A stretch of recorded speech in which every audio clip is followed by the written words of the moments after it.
You want to get a job in tech with no experience. Whether you're looking for an entry-level role in tech or looking to transition into tech after establishing your career, this video is for you. If you are ready to launch your tech career, tap that like button and let's jump right into it. The first thing that you need to do to get a job in tech with no experience is to choose your target. And this is really basic. What job do you actually want in tech? This is easy if you're transitioning into tech because you probably have an established career and you just need to transition industry.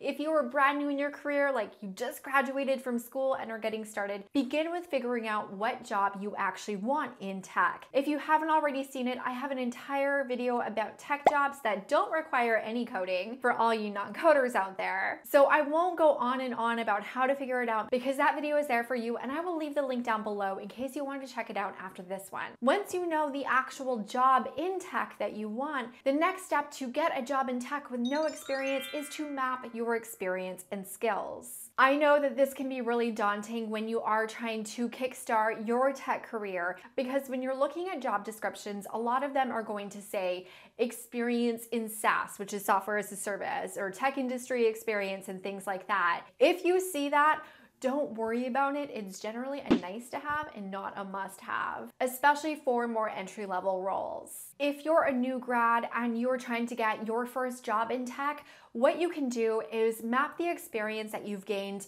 in your internships, in your studies, and even in part-time jobs that you held while you were in school to help prove your qualifications so that you can get your first job in tech. One example that I have is critical thinking skills. This is essential in the tech industry because we always need to be considering multiple variables, multiple stakeholders, all of these sorts of things. So this skill that maybe you picked up in school is going to be something that's really important. If you are someone who wants to transition into tech from a different industry, all you need to do is draw the parallels from the job that you were doing in the other industry into the job that you want in the tech industry. Obviously, this is going to be really simple when you are doing kind of a straight transfer, and the only real adjustment is going to be industry. There are going to be some distinctions in terms of, say, going from a CPG company into a B2B SaaS company, but focus on the things that they're looking for and building up the case about why you are the best person for the job. And this actually brings me directly into my third step to get a job in tech with no experience,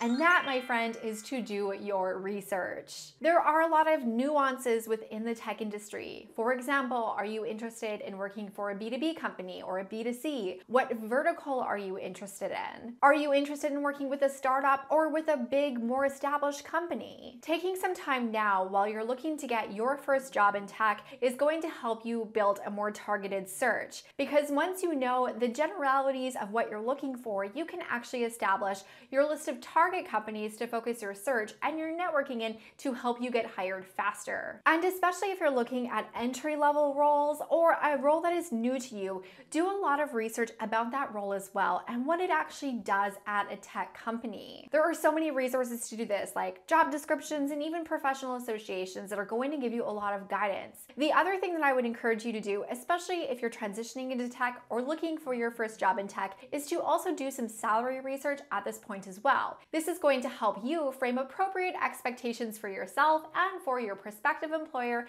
about how much you want to get paid. And I know that a lot of this stuff, especially because tech compensation includes equity and different things like that, can be really complicated.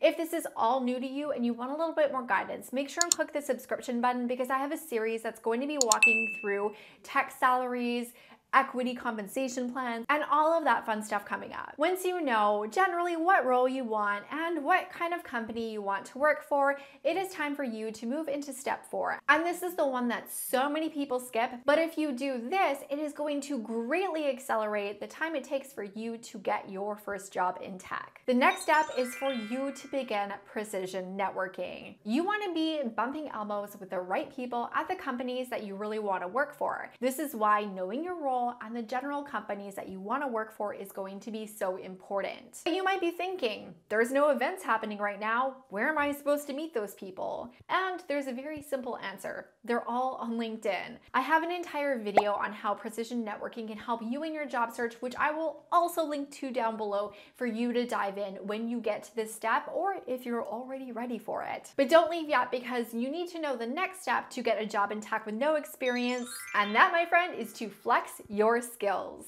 You need to be clear in terms of your unique awesomeness quotient, your UAQ. This is what you are uniquely bringing to the table, even if you have no experience or going into an entry-level role. Why would a company want to hire you amongst everyone else who doesn't have any experience? Are you super tenacious? Have you been doing a lot of research in a particular area? Did your internship allow you to get your hands dirty in this function while you were still in school? And I know that a lot of people really struggle to find their UAQ.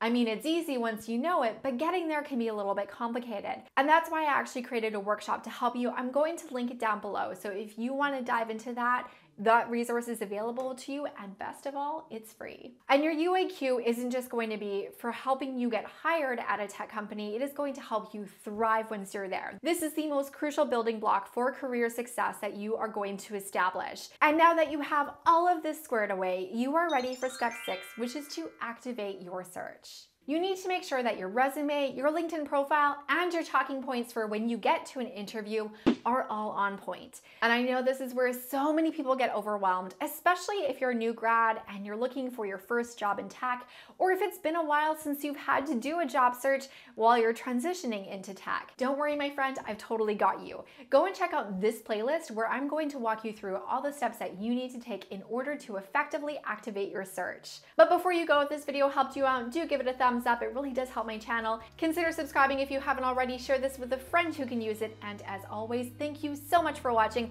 I will see you in the next video. Bye for now.